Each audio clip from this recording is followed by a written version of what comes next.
Qual o valor da redenção que Cristo Jesus conquistou para nós na cruz do Calvário? Olhando para a cruz, nós temos este valor. Mas você tem essa percepção mais clara do valor desta redenção? Nós podemos observar isso em como você tem investido sua vida. Nós sabemos o valor de um carro e então investimos bastante para ter um carro, sabendo o valor dele, inclusive a sua utilidade. Sabemos o valor da educação e muitas vezes colocamos crianças nas melhores escolas. Sabemos o valor de muitas coisas, do lazer, da comida, da casa. Temos uma noção do valor de muitas coisas, mas o valor da salvação? Se o valor da salvação é para você, de fato, alto, grande, significa que nas escolhas, no investimento, no esforço, no tempo que você investe, você dará prioridade a esta redenção.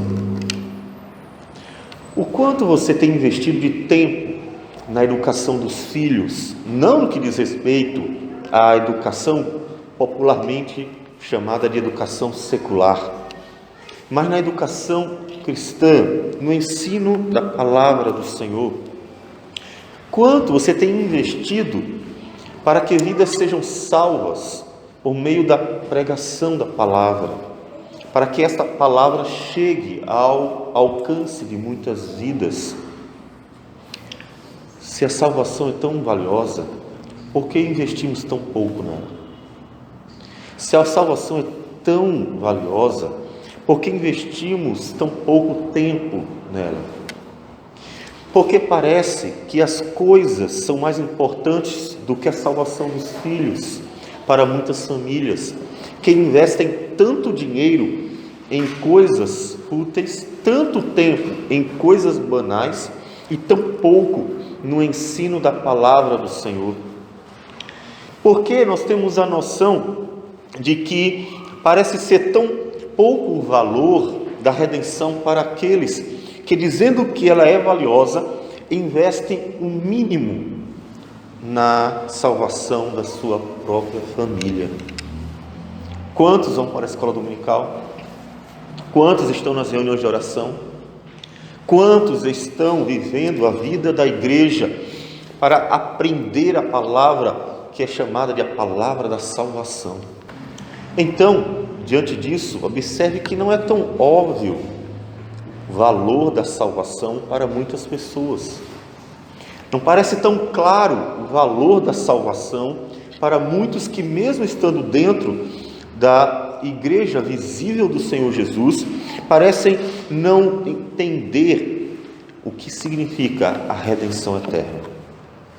Você sabe o valor da redenção? Qual o preço da sua alma, da salvação? Nós vamos para um texto que nos mostrará, muito antes até do Senhor Jesus chegar, um pouco do valor que Deus mesmo dá à redenção de vidas. Nós vamos para Josué, capítulo 10, versículos de 1 a 15. Diz assim a palavra do Senhor: Tendo Adoni-Zedeque, rei de Jerusalém, ouvido que Josué tomara a Ai e a havia destruído totalmente, e feito a Ai e ao seu rei como fizera a Jericó e ao seu rei, e que os moradores de Gibeão fizeram paz com os israelitas e estavam no meio deles, temeu muito, porque Gibeão era cidade grande, como uma das grandes cidades reais, e ainda maior do que Ai, e todos os seus homens eram valentes. Pelo que Adoni-Zedeque, rei de Jerusalém, enviou mensageiros a Aão, rei de Hebrom, e a Pirã, rei de Jarmute, e a Jafia, rei de Laquis, e a Debir, rei de Eglon, dizendo: subi a mim e ajudai-me. Firamos Gibeão, porquanto fez paz com Josué e com os filhos de Israel. Então se ajuntaram e subiram 5 reis dos amorreus: o rei de Jerusalém, o rei de Hebron, o rei de Jarmute, o rei de Laquis e o rei de Eglon, eles e todas as suas tropas, e se acamparam junto a Gibeão e pelejaram contra ela. Os homens de Gibeão mandaram dizer a Josué no arraial de Gilgal: não retires as tuas mãos e teus servos, sobe apressadamente a nós e livra-nos e ajuda-nos, pois todos os reis dos amorreus que habitam nas montanhas se ajuntaram contra nós. Então subiu Josué de Gilgal, ele e toda a gente de guerra, com ele e todos os valentes. Disse o Senhor a Josué: não os temas, porque nas tuas mãos os entreguei. Nenhum deles te poderá resistir. Josué lhes sobreveio de repente, porque toda a noite veio subindo desde Gilgal. O Senhor os conturbou diante de Israel e os feriu com grande matança em Gibeão, e os foi perseguindo pelo caminho que sobe a Bet-Horon, e os derrotou até Azeca e Mequedá.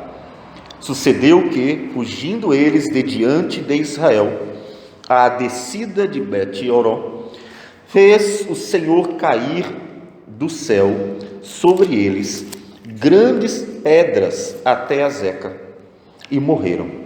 Mais foram os que morreram pela chuva de pedra do que os mortos à espada pelos filhos de Israel. Então Josué falou ao Senhor no dia em que o Senhor entregou os amorreus nas mãos dos filhos de Israel, e disse na presença dos israelitas: Sol, detente em Gibeão, e tu, lua, no vale de Aijalon.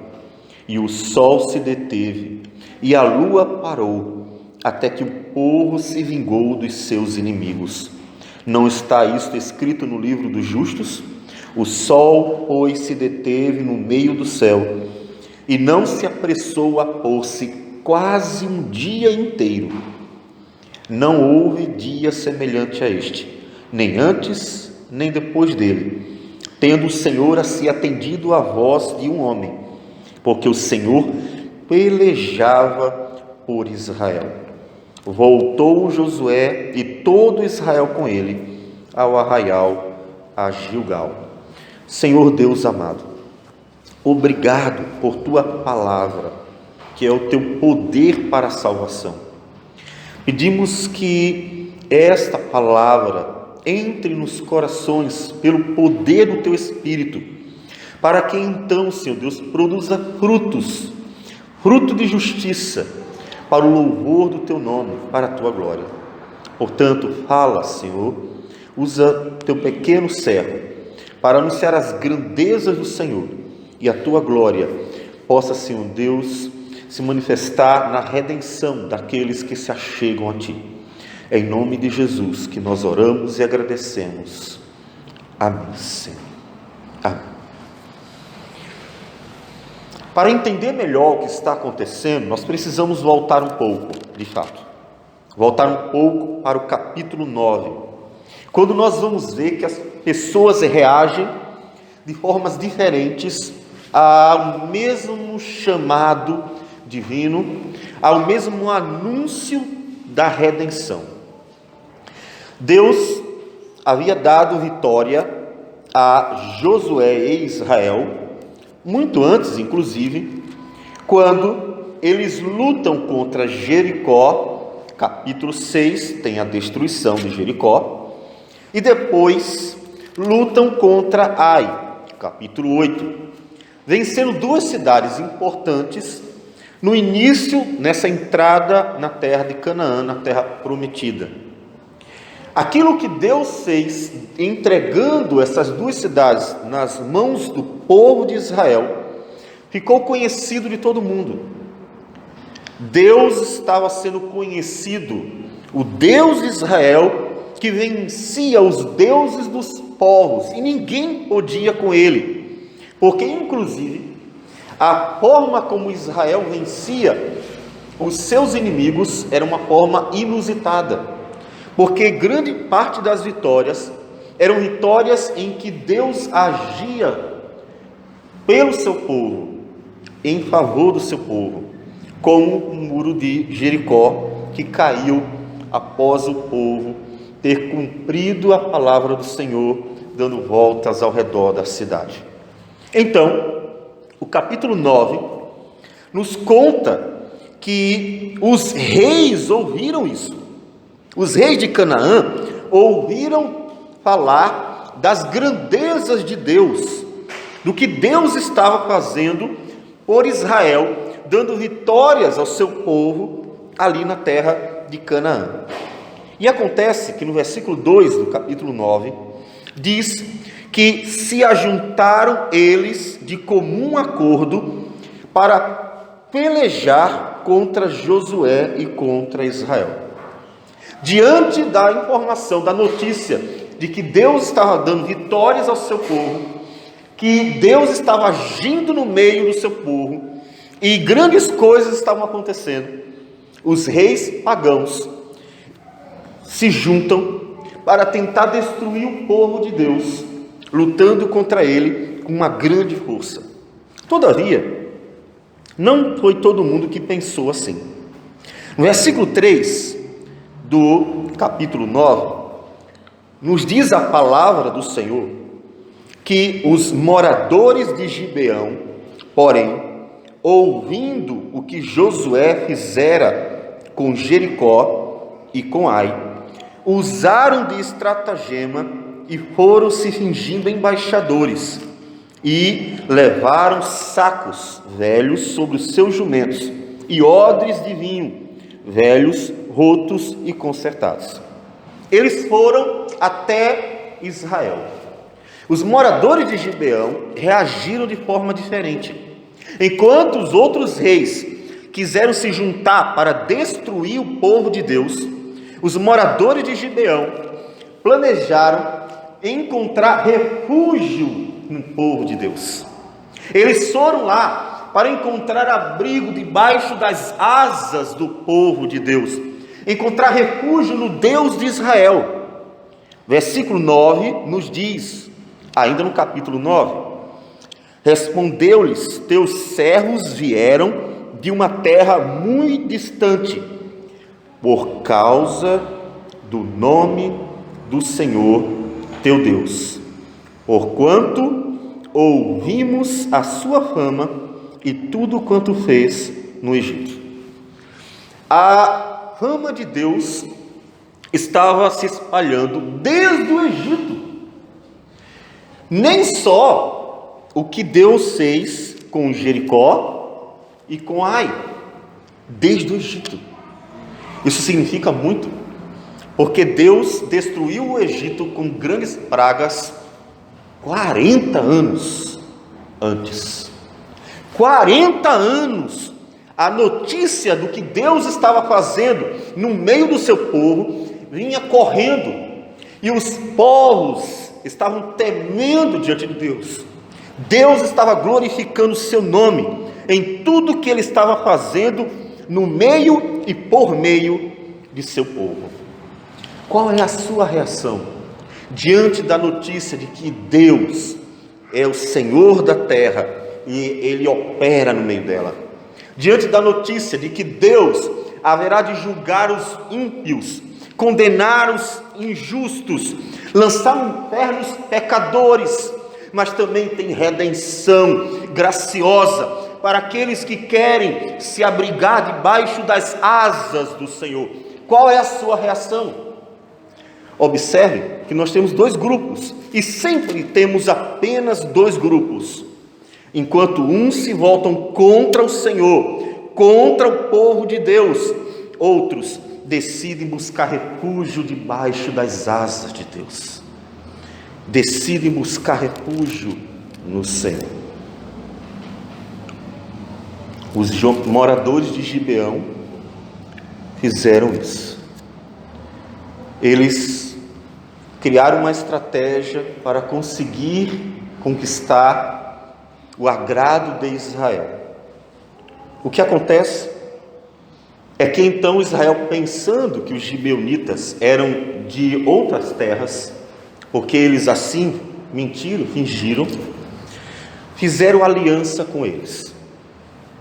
O texto nos diz que eles não perguntaram a Deus primeiro, o que já nos serve de uma lição, que se eles tivessem perguntado a Deus, Deus teria dito que eles eram, na verdade, moradores da terra de Canaã, e que, portanto, deveriam ser destruídos, porque Deus assim ordenou que todos os moradores de Canaã fossem destruídos. Quando não perguntamos a Deus o que fazer, nós corremos o risco de fazer o que é errado, de nos precipitarmos. O versículo 19 diz, ainda no capítulo 9, que então todos os príncipes disseram a toda a congregação: nós lhe juramos, aos gibeonitas, pelo Senhor, Deus de Israel, por isso não podemos tocar-lhes. Eles fizeram uma aliança.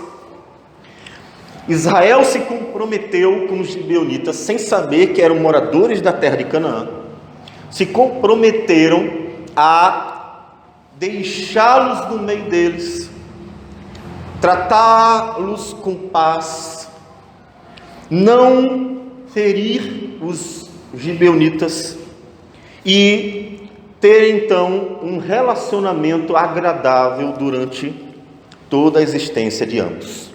Fizeram aliança. Essa aliança com o povo de Deus foi uma aliança de paz. Por meio dessa aliança, os gibeonitas não só receberam o favor de Israel, mas receberam a graça de Deus, porque sendo Deus o Deus de Israel, eles então estavam agora protegidos pelo Senhor, que era o Deus de Israel, pois encontraram o agrado do povo de Deus. No versículo 24, Josué, tendo perguntado por que eles fizeram isso, vem a resposta. E essa resposta, ela é importante para nós entendermos como eles foram buscar em Israel redenção. Versículo 24 nos diz: então responderam a Josué: é que se anunciou aos teus servos com certo, não há dúvida, era certeza que Deus estava dando a terra prometida, a terra de Canaã, para Israel. Não havia dúvida. Eles sabiam que isso ia acontecer. Eles creram naquilo que foi dito. Eles creram que o Senhor teu Deus ordenara a seu servo Moisés que vos desse toda esta terra e destruísse todos os moradores dela diante de vós. Por isso tememos muito por nossa vida, por causa de vós, e fizemos assim. Eles creram. Eles acreditaram tanto que seriam destruídos, porque Deus daria a Israel toda aquela terra. Eles creram tanto que Deus abençoaria Israel e condenaria os injustos, que Deus cuidaria de seu povo e condenaria os injustos, os ímpios. Creram tanto que eles foram buscar refúgio em Israel, no Deus de Israel, por meio de uma aliança, porque as alianças de Deus não são quebradas. Diferente de nossos dias, em que os homens fazem alianças, aliança conjugal, aliança nos seus compromissos e quebram os contratos, o casamento e tantas alianças que podem ser feitas entre os homens, diferente destas alianças de nossos dias, alianças descartáveis. A aliança que Deus faz e ensinou a seu povo fazer, sempre é uma aliança inquebrável. Não se quebra a aliança. Era para ser assim ainda hoje. A pena que não é. Então, eles foram buscar refúgio no Senhor. Como é que os homens reagem? Como você reage diante da verdade de que Deus há de condenar os ímpios e Deus há de salvar os que os buscam, aqueles que procuram por Ele? Os gibeonitas, diferente dos demais moradores da terra, os demais reis, os gibeonitas foram buscar salvação em Deus. Esse é o contexto. Diante disso, é que acontece a guerra do capítulo 10. Os gibeonitas já estão em paz com Israel. O primeiro versículo do capítulo 10 nos diz isso, que os moradores de Gibeão fizeram paz com os israelitas e estavam no meio deles. Sabe o que significa isso? Que os gibeonitas, sendo gentios, sendo estrangeiros, sendo um povo da terra de Canaã, agora seria tratado como se fosse um povo de Deus. Estar no meio.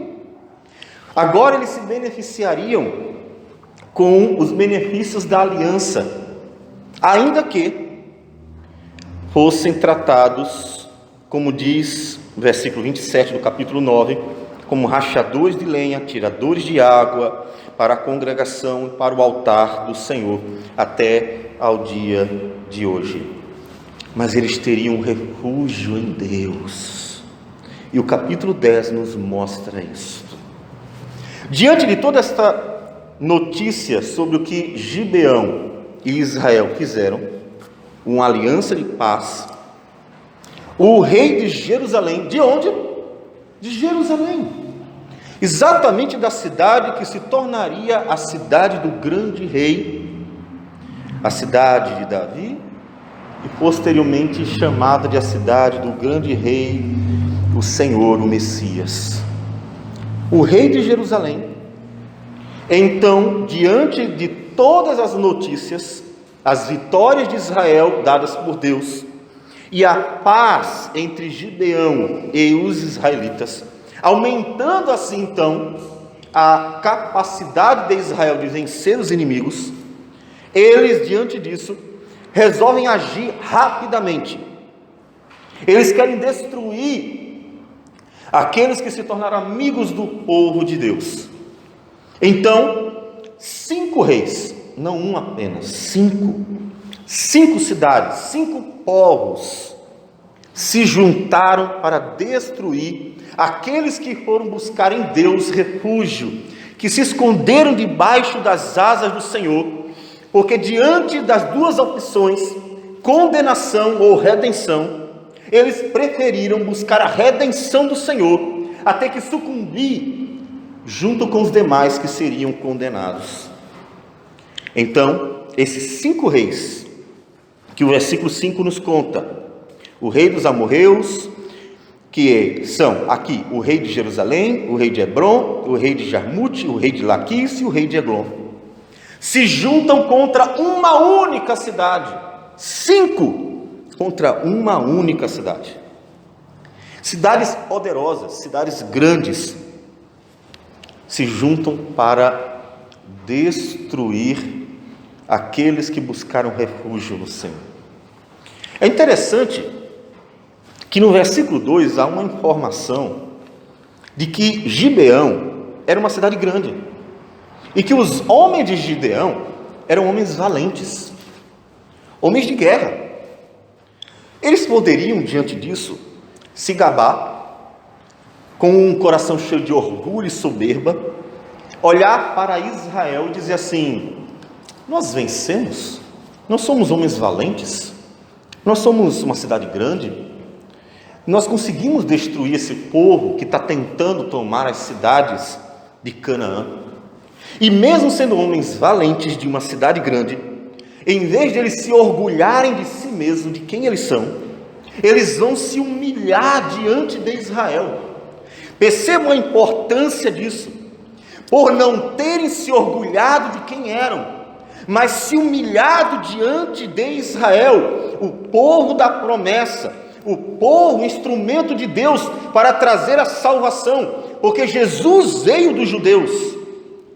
Por causa disso, Deus concedeu a esta cidade graça, por terem se humilhado diante do Senhor, em vez de se gabado em seu orgulho.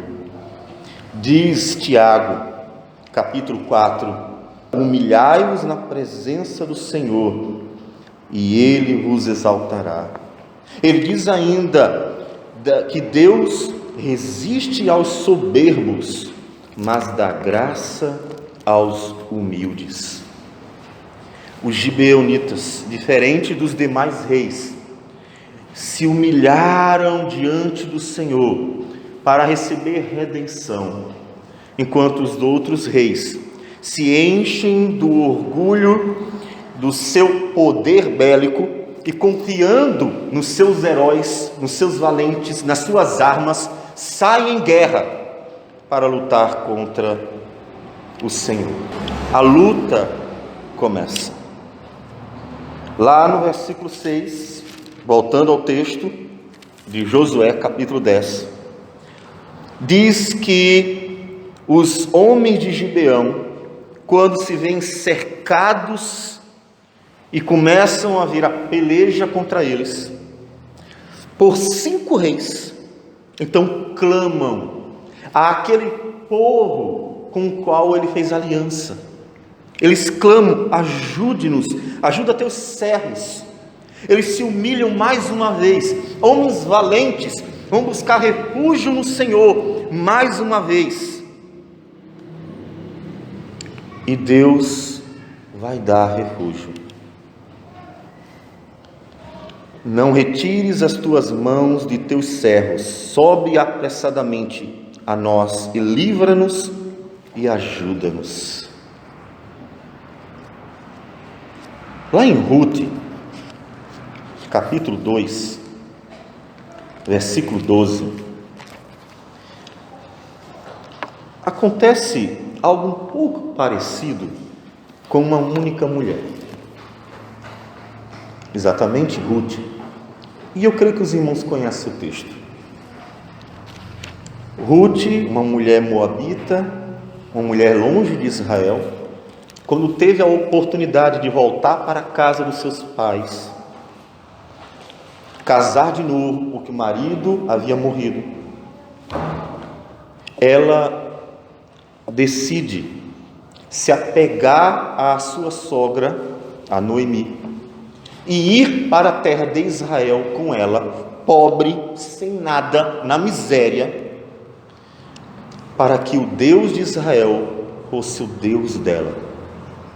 Ela escolheu a miséria ao lado da sua sogra, quem amava, na presença de Deus, as possibilidades de uma nova vida e até uma boa vida, junto ao seu povo, que era um povo pagão, um povo que não conhecia Deus.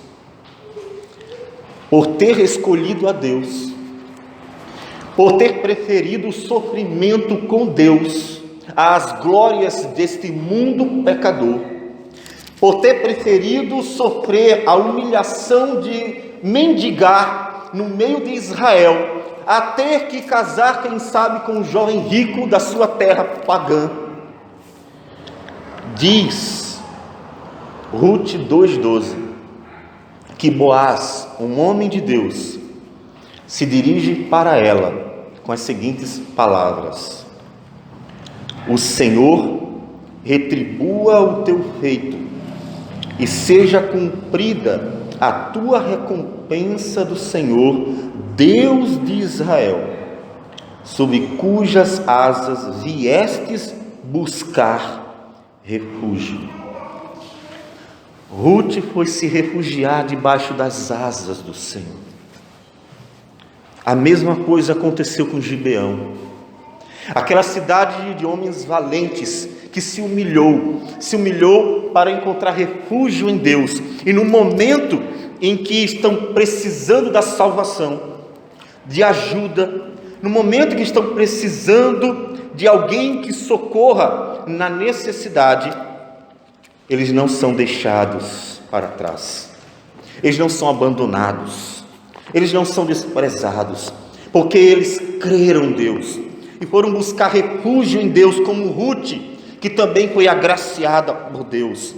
Como Jesus nos diz em João 6,37: todo aquele que o Pai me dá, esse virá a mim, e o que vem a mim, de modo nenhum o lançarei fora. Deus não desprezaria agora uma cidade que se humilhou para encontrar salvação no Deus de Israel. Deus não desprezaria aquela cidade que se humilhou para encontrar refúgio no Deus de Israel. Então, Josué corre com Israel. Ele que estava em Gilgal, agora corre com Israel para socorrer um povo que havia buscado socorro e refúgio em Israel, no Deus de Israel. E no versículo 8, Josué desce. Deus diz para Josué: disse o Senhor a Josué: não os temas, porque nas tuas mãos os entreguei, nenhum deles te poderá resistir. Não era só Israel, uma luta em que 5 reis, 5 cidades grandes, reis poderosos, que foram até a luta porque confiaram na sua força. Esses reis lutando contra Gibeão encontraram agora o adversário Israel, e não só Israel, o próprio Deus. Deus decide lutar por aqueles que buscaram refúgio nele. Quando pecadores se humilham diante de Deus, encontram Deus pronto para recebê-los. Quando pecadores se humilham diante de Deus, encontram um Deus que, mesmo sendo grandioso, que mesmo sendo poderoso, que mesmo sendo o Senhor dos céus e da terra, de tudo, a ponto de Jó dizer no capítulo 36, versículo 5, que eis que Deus é muito grande, contudo a ninguém despreza. A ninguém despreza. Mesmo sendo o Criador de tudo, não despreza o pecador que se humilha, rogando misericórdia. E os gibeonitas encontraram a misericórdia de Deus, um Deus pronto para socorrer aqueles que querem a redenção. Então, Deus foi ao socorro dos gibeonitas, um povo que ora era desprezado, que estava na lista de Josué como um dos povos que seria destruído, um povo de ímpios no passado, mas que se fez um novo povo, porque creu na palavra do Senhor, creu no testemunho do que Deus estava fazendo por meio de Israel. Por causa de sua fé, os gibeonitas alcançaram graça, misericórdia e redenção, e deixaram de ser um povo condenado para ser um povo da aliança junto ao povo de Deus, Israel. Então, o versículo 10 nos mostra Deus lutando por este povo. O Senhor os conturbou, ou seja, aos 5 reis que lutavam contra Gibeão. O Senhor os conturbou diante de Israel e os feriu com grande matança em Gibeão. Deus estava lutando.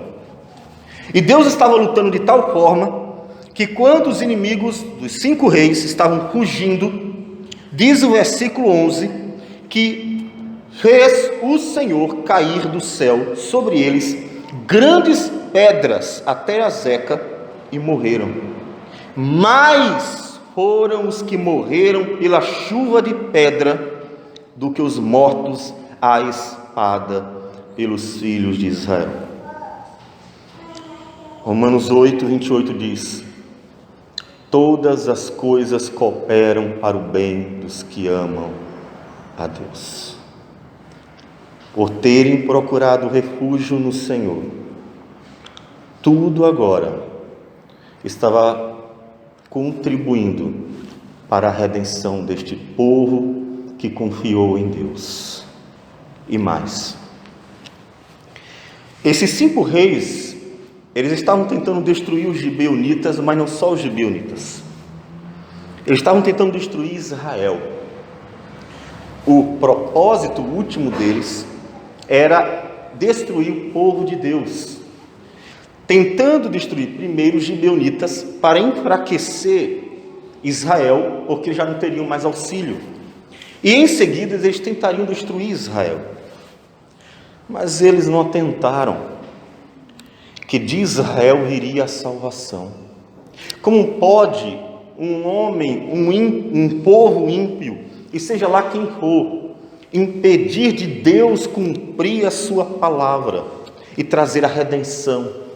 A redenção não é algo de pequeno valor, não era apenas trazer um pouco mais de tempo de vida para um povo. A redenção, ela é eterna.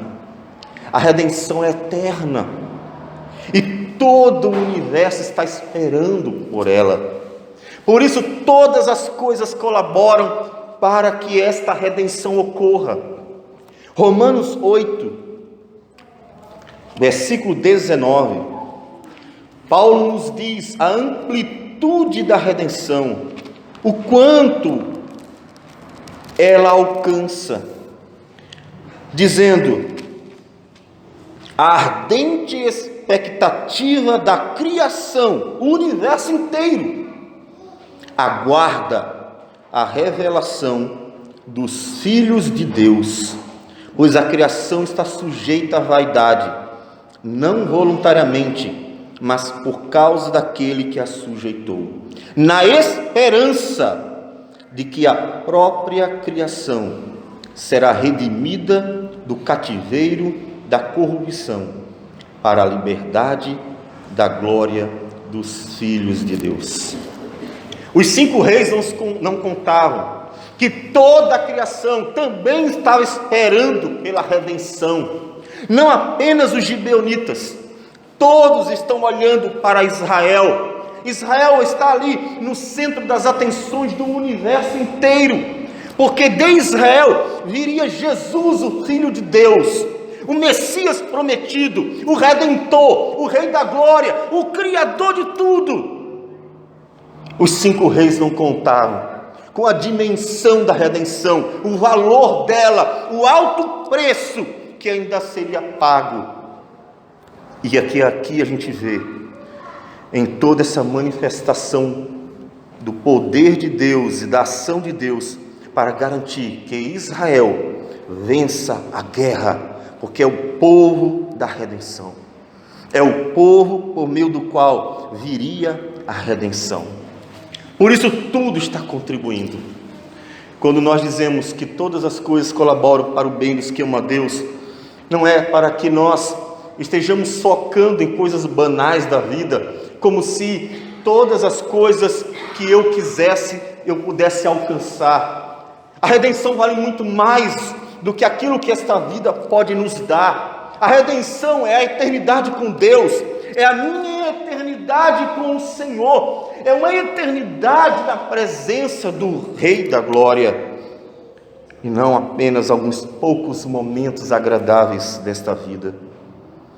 Por isso que tudo colabora para que a redenção venha a acontecer, para que Deus venha a ser glorificado na redenção do seu povo. É por isso, então, que Josué eleva os olhos ao Senhor e clama a Deus e roga ao Senhor, dizendo: sol detente em Gibeão e tu, lua, no vale de Ajalon. Então o sol se deteve e a lua parou, até que o povo se vingou de seus inimigos. Já imaginaram o que significa isso? O sistema solar inteiro, todo ele que você aprendeu na escola, todos aqueles planetas, tudo que está dentro do sistema solar, por um dia inteiro, simplesmente parou. Todos estão olhando para a guerra. Israel está lutando contra os inimigos de Deus, e a vitória de Israel não era apenas mais uma vitória contra um povo qualquer. A vitória de Israel é a certeza de que ele continuaria sua jornada até trazer à luz o Filho de Deus, até trazer o Redentor. Israel não pode ser derrotado, porque o Messias viria dele. Israel é aquela mulher grávida que está em período de gestação, aguardando o tempo certo para dar à luz ao Messias. Israel é esta mulher que Deus escolheu para dar à luz ao Redentor. Capítulo 12 de Apocalipse. Todo o sistema solar para que o povo de Deus pudesse vencer a sua batalha e continuar vitorioso na sua jornada, para cumprir a sua missão de trazer à luz o Redentor. Olha o tamanho do preço da redenção. Todos aguardam pelo Messias, todos aguardam pelo Cristo, e Deus dará vitória a Israel. Versículo 14: não houve dia semelhante a este, nem antes nem depois dele, tendo o Senhor assim atendido à voz de um homem, porque o Senhor pelejava por Israel. Deus é fiel às suas promessas, e Ele cumpriria cabalmente toda ela. Quanto vale a redenção de uma vida? Deus sabe, você sabe. Aqueles que procuraram refúgio em Deus encontraram. E você, o que tem feito da sua vida? Enquanto você achar que com sua mão forte, enquanto você achar que com seu orgulho vai conseguir vencer e vai conseguir guiar e conduzir a própria vida, enquanto você confiar em si mesmo e achar que em você está a resposta para tudo, e achar que em suas forças está a solução para tudo, e achar que em sua inteligência está aquilo que você precisa para uma boa vida, o seu orgulho estará colocando você frente a frente com o Deus da glória, e na sua soberba será destruído pelo Senhor. Mas se por algum momento vier à sua mente uma luz, para que você perceba a miséria em que você vive, e aí diante da glória e da grandeza do Senhor, se humilhar, e fazer como os gibeonitas, que se humilhando diante do Senhor, encontraram refúgio, graça e salvação. Então, o que você está fazendo com a sua vida? Diante da realidade de que Deus há de julgar os ímpios, que Deus há de condenar o mundo, mas que dispõe de graciosa salvação para aqueles que o buscam. O que você tem feito? Olha para esta cidade, um povo ímpio, que viu em Deus uma graciosa redenção, e faça como este povo, e se humilha diante do Senhor, porque Deus nunca despreza aqueles que o buscam, porque Deus nunca abandona aqueles que o buscam, nunca. Deus acolhe o povo que confiou nele. Qual o valor da redenção que Israel traria por meio do seu Filho Jesus? O universo inteiro nos mostra isso. Seu Filho vale mais do que um brinquedo, uma roupa, ou até mesmo a comida que você dá para ele. Sua família vale mais do que o carro, a casa e tudo que você tem dado para ela. Aquelas pessoas que estão na rua valem mais do que tudo que um governo, uma prefeitura pode dar para ele. O valor do ser humano está na cruz do Calvário.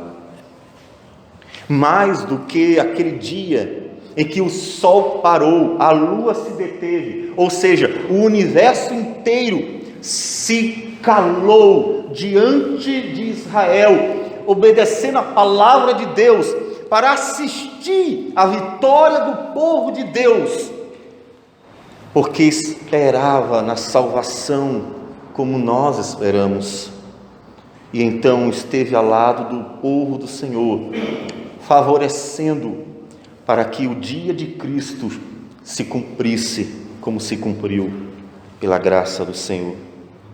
Mais do que tudo isso, foi o preço pago na cruz. Não é ouro, não é prata, mas o sangue do Cordeiro de Deus que tira o pecado do mundo.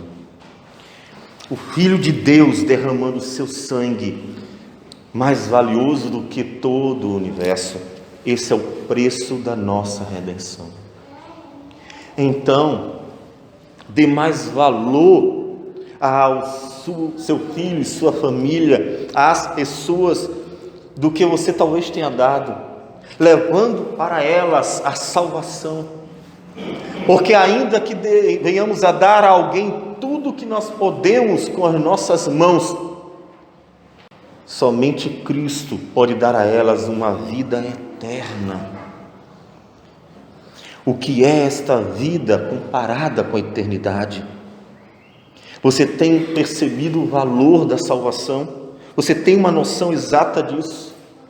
Então faça como todo o universo fez naquele dia e contribua para que aqueles que Deus deu a você, confiou às suas mãos, na sua casa, seus amigos, tantas pessoas que nos foram confiadas, faça com que essa palavra de salvação chegue a elas.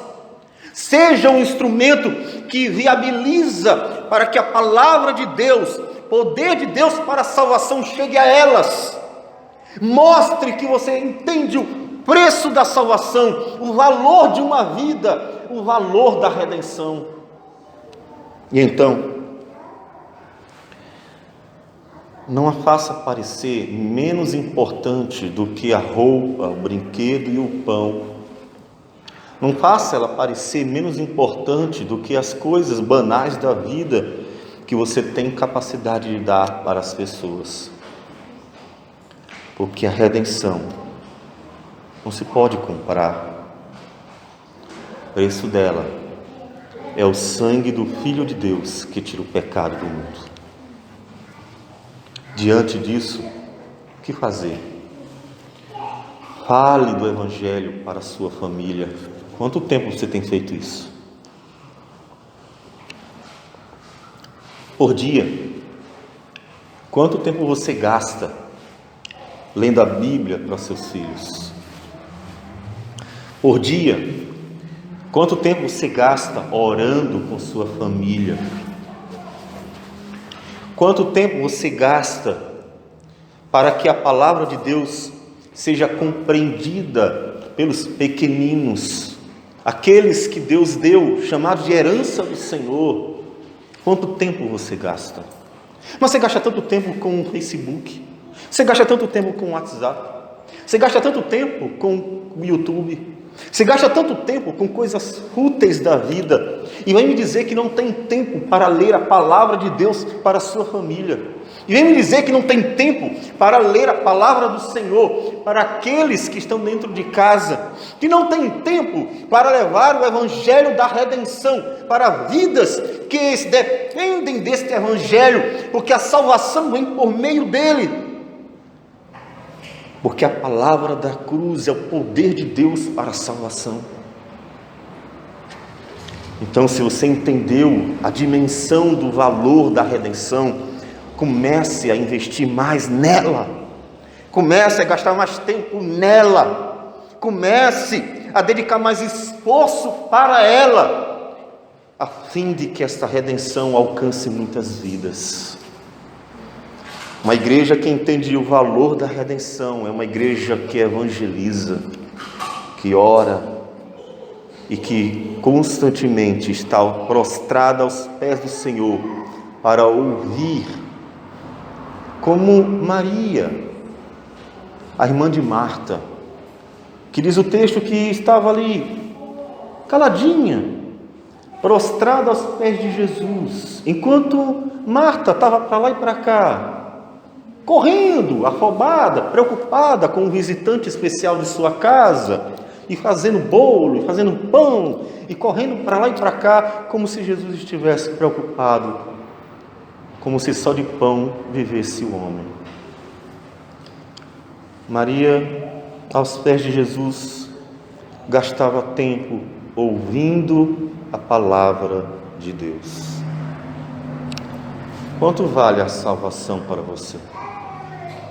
As suas prioridades me dirão.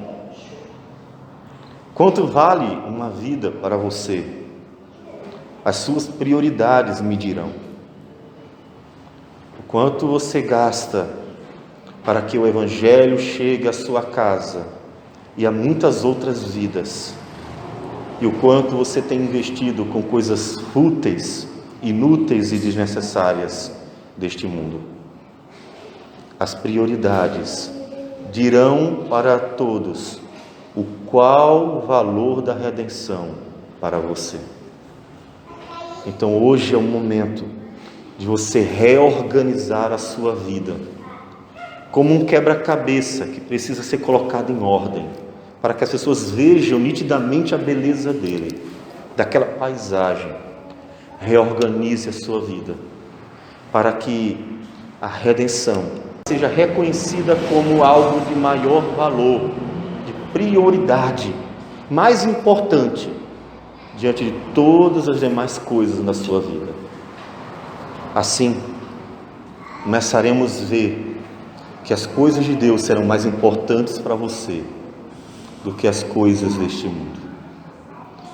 A igreja estará mais cheia, as orações serão mais frequentadas, a escola dominical terá mais presença e a sua família conhecerá melhor a palavra de Deus, porque você entendeu que dela depende a salvação do seu lar, porque você entendeu o valor da redenção.